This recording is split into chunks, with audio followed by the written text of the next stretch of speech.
বিসিএলে perform করেই জাতীয় দলে ফিরতে মরিয়া রুবেল সোহানরা। শ্রীলঙ্কা সফরে দলে জায়গা করে নেয় ওদের লক্ষ্য। পাশাপাশি জাতীয় দলের বেশ কিছু ক্রিকেটারকে দলে পাওয়ায় বিসিএল এর চতুর্থ রাউন্ড আরও জমজমাট হবে বলে জানিয়েছে দলগুলো। বিস্তারিত দেব চৌধুরীর কাছে। উইকেট কিপার ব্যাটসম্যান লিটন আর সোহানের ভাগ্য প্রায় একই রকম। জাতীয় দল থেকে সোহান বাদ, লিটন জায়গা পেয়েছেন। তাতে লাভটা কি হয়েছে? লিটন দাস বিসিএলে দারুণ এক ডাবল সেঞ্চুরি করে ভারত সফরে গিয়ে বেঞ্চ গরম করেছেন। ম্যাচ খেলায় ব্যাঘাত ঘটেছে। দারুণ ফর্মে থাকা লিটনের যে ক্ষতি হলো সেই দায় কে নেবে? এটা আসলে খুবই কষ্টজনক, বাট ক্রিকেট এটা কিছু করার নাই, কারণ এটা প্রত্যেকটা প্লেয়ারের এটা হবেই। তো আসলে এটাকে আমি এখন চ্যালেঞ্জ হিসাবে নিতেছি যে আমাকে আবার ন্যাশনাল টিমে কামব্যাক করতে হবে। সিলেক্টররা প্রত্যেকটা ম্যাচেই প্রত্যেকটা দিনই তারা মাঠে যাচ্ছে, তারা দেখতেছে কে কীরকম খেলতেছে। তো এটা সম্পূর্ণ তাদের উপর। আপাতত লক্ষ্য থাকবে যে বিসিএলটা ভালো করে খেলতে, যেহেতু ওয়ার্ল্ডের হয়ে খেলতেছি, তো লক্ষ্য থাকবে এটাই ভালো খেলা।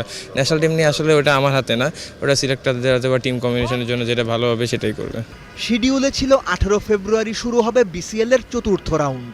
আম্পায়ার্স কমিটির পিকনিকের কারণে সেই শিডিউল একদিন পিছিয়েছে, যদিও গণমাধ্যমকে সেটা অফিসিয়ালি জানানোর প্রয়োজনই মনে করেনি বিসিবি টুর্নামেন্ট কমিটি।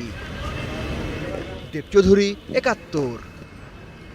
চাইলেই যে কোনো পণ্যের বিজ্ঞাপন আর করতে পারবে না ক্রিকেটাররা। তৈরি হয়ে গেছে ক্রিকেটারদের বিজ্ঞাপন নীতিমালা খসড়া। বিসিবি জানিয়েছে স্পন্সর আর এন্ডোর্সমেন্টের ব্যাপারেও বেশ কিছু নতুন নিয়ম নীতি চালু করার সিদ্ধান্ত নিয়েছে ক্রিকেট বোর্ড। দেব চৌধুরী আরও একটি রিপোর্ট।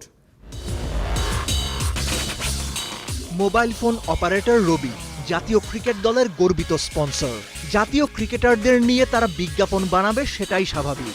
কিন্তু বিজ্ঞাপনে কোন ভাষা ব্যবহার করতে হবে সেটা কে ঠিক করে দেবে?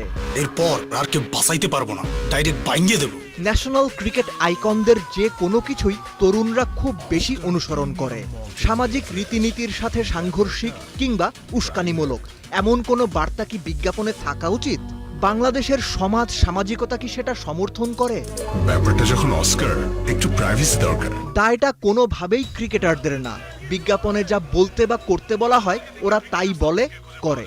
বাস্তবতা বুঝে ক্রিকেটারদের বিজ্ঞাপন নীতিতে তাই বেশ কিছু পরিবর্তন আনছে ক্রিকেট বোর্ড। স্পেসিফিক কিছু গাইডলাইন তো থাকবেই, যে কোন ধরনের বিজ্ঞাপনে অংশগ্রহণ করতে পারবে, কোন ধরনের বিজ্ঞাপনে পারবে না, কোন ধরনের বিজ্ঞাপন প্লেয়ারদের বা বাংলাদেশ ক্রিকেট বোর্ডের ইমেজের সাথে যায়। এই ধরনের বিজ্ঞাপনগুলোই আমরা হয়তো বোর্ড ক্লিয়ারেন্স দেবে, এবং নির্ধারিত নিয়মকানুনের মাধ্যমে বা প্রসিডিওর ফলো করে যে কোনো এন্ডোর্সমেন্টে প্লেয়ারদের যেতে হবে। এবং অ্যাট দ্য সেম টাইম আমরা উৎসাহ দেব যে সমস্ত স্পন্সর প্রতিষ্ঠান বাংলাদেশ ক্রিকেট বোর্ডের সাথে ক্রিকেট উন্নয়নে সম্পৃক্ত আছেন, সেই সমস্ত পণ্যের বিজ্ঞাপনে তাদের যেতে, রাদার দেন যারা বাংলাদেশের ক্রিকেট ডেভেলপমেন্টে অংশগ্রহণ করেন না বা অতীতেও করেননি, সে সমস্ত প্রতিষ্ঠানের ক্ষেত্রে আমাদের প্রাধান্যটা কম থাকবে। ক্রিকেটারদের জন্য নতুন বিজ্ঞাপন নীতিমালা পাশ হতে পারে আগামী বোর্ড সভাতেই। ফেসবুকে সবাই কইছে। দেব চৌধুরী, 71। বাংলাদেশ ও শ্রীলঙ্কার মধ্যকার 2 টেস্ট, 3 ওয়ানডে ও 2 টি-20 ম্যাচের সময়সূচি ঘোষণা করেছে শ্রীলঙ্কান ক্রিকেট বোর্ড।